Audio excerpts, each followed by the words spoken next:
This is Optimal Health Daily, episode 724. 6 Tips from the Hulk to Help You Smash Diet Anxiety for Good, Part 2, by Lawson of RogLawFitness.com. And I'm Dr. Neil, your very own personal narrator. Welcome to a Thursday episode of Optimal Health Daily. This is one of 5 podcasts where we read to you from blogs for free so that you don't have to read them yourself, except on Fridays. That's where I usually answer your questions. Now, don't forget, today's post is a continuation from yesterday.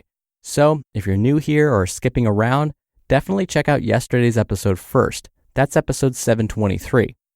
Now, speaking of yesterday's episode, it was Wednesday, and I usually give you an inspiring quote to get us over that Wednesday middle of the week hump. But I got so involved in talking about my nerddom and how the Avengers Endgame movie is coming out now tomorrow, I forgot to give you that inspirational quote. So my apologies for that, but without further ado, here's your inspirational quote. To laugh often and much, to win the respect of intelligent people and the affection of children, to leave the world a better place, to know even one life has breathed easier because you have lived. This is to have succeeded. Ralph Waldo Emerson. And so today's topic is diet anxiety. Again, it's part 2 of yesterday's post. And so I hope, and I'm sure the author, Roger, hopes that you do find something that you can use out of this, that it helps your life in some way. And so for now, let's get right to it as we optimize your life. 6 Tips from the Hulk to Help You Smash Diet Anxiety for Good, Part 2, by Lawson of RogLawFitness.com.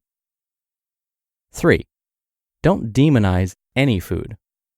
When we restrict ourselves, putting certain foods onto an untouchable pedestal, it's only natural for us to want them more than ever before.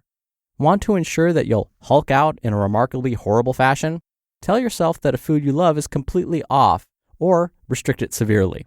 The naughtier you make the food, the higher the chances of you losing your mind when you actually decide to indulge because you've hyped it up so much. The apple pie that was an occasional thought before might as well sprout legs and embark on the epic journey directly for your mouth. The only foods that are quote-unquote bad are those that you can't tolerate, or can't control once you start, or hate the taste of. Approach your diet with the mindset that there are no off-limit foods, and that everything is on the table. Once you know that you can have anything you want, the desire to actually have it diminishes. Yeah, it's pretty zen. 4. Don't eat horrible food. This belief is deeply embedded in my soul, more a part of me than Wolverine's adamantium. Have you ever wanted to have something but thought it was too unhealthy, fattening, or whatever reason you used to justify not smashing it into your face, only to get upset when the lame substitute you settled on left you feeling cold and unsatisfied? On top of wasting calories on something that sucked, common response is to end up getting your hand on what you originally wanted in the first place and devouring it with reckless abandon, almost as if to spite your subpar treat. This is called reverse hulking out, and it happens to the best of us. Don't settle for mediocre food. If you want some chips, then portion them out, which is the epitome of strength, and then have some. Make sure they're the kind that you really want, and enjoy every last bite of it. Don't try to compromise and choke down some veggie chips because it sounds like a good idea. As an example, if I'm going to eat a cinnamon roll, you can bet all your money that it'll be a Cinnabon. I've been burned far too many times with other copycats and know that they just won't compare. So, why bother? Friends don't let friends waste calories. 5. Have a release valve. I call these the break glass in case of emergency foods. For some, it's a single donut, a little skinny cow ice cream, or a nice glass of wine before bed. Whatever your thing is, the goal is to incorporate it into your diet often enough so that it doesn't interfere with your results, yet helps keep you sane and compliant. When you feel the Hulk pressure building, have your emergency food. You'll likely find that this alone takes the edge off, to the point where you're ready to jump back into the game again, often for days or weeks on end, without needing to use that release valve. You decide the frequency that works best for you. And 6, own it. Owning your decisions fully is empowering and brings a certain sense of calm to your life. Instead of things happening to you, you're in the driver's seat. You control how to act and respond to the reality of things, no longer feeling like a victim of your circumstances. The optimal choice may not be available in every scenario, but believing that you're capable of making the best decision given your situation and trusting yourself to do so is key. Quote, "That's my secret, Captain. I'm always angry." Dr. Bruce Banner. The more in control you feel, the less anxiety you'll potentially have about any situation because you know you have it under control. As you prove this to yourself through your actions, small and Hulk-sized, it will feel less like a cheesy Hallmark feel-good statement and more of an ingrained belief that makes you feel unstoppable. You just listened to part 2 of the post titled 6 Tips from the Hulk to Help You Smash Diet Anxiety for Good by Roger Lawson of RogLawFitness.com. Dr. Neal here for my commentary. It's so true that when we look at human psychology, those things that are off limits to us, we just want them more. We like having choices. We want to feel like everything is at our grasp. To quote Jerry Seinfeld, "If I want a cookie, I'm going to eat a cookie. If it's before dinner, it doesn't matter. When I want a cookie, I'm going to have one." That's the ideal. But the thing is, as Roger mentioned, if a cookie is one of those quote-unquote hulking out foods or problem foods for you where you can't just stop at one, then we have to figure out a way to prevent you from hulking out on it. That may look something like this. You portion yourself out one cookie. You don't bring the whole bag of cookies to the couch. You just bring one cookie. And then as you eat it, you think about how good it tastes and how satisfying this is. You don't think about how harmful this is or how this is not a good idea.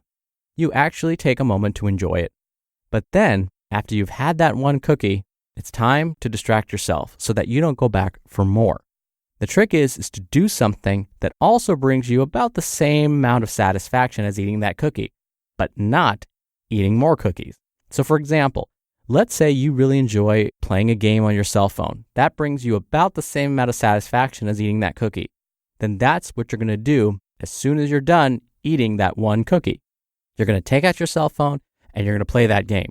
Now, you're not going to play the game while you're eating the cookie because now you're not going to be enjoying it.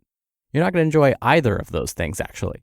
So eat the cookie, enjoy it, think about how wonderful it tastes, and then as soon as you're done, take out your cell phone and start playing that game. That'll serve as a distraction to get your mind off the fact that you may want one more cookie or 2 more cookies. But the key is distract yourself. Find something else to do, and ideally something that also brings you pleasure. That will prevent you from hulking out. All right, really quickly before I go, if you want to help keep our podcasts alive, we have many different ways you can help, both financial and otherwise. Come check out oldpodcast.com/support to see how. Anything listed there would be a huge help. All right, that wraps up today's episode. Thank you so much for listening. Thank you for being a subscriber. I hope you have a great rest of your day, and I'll see you back here tomorrow for the Friday Q&A and where your optimal life awaits. Hello, Life Optimizer. This is Justin Malik, creator and producer of this show and Optimal Living Daily, the brother podcast of this one. Literally, I'm Dr. Neal's brother.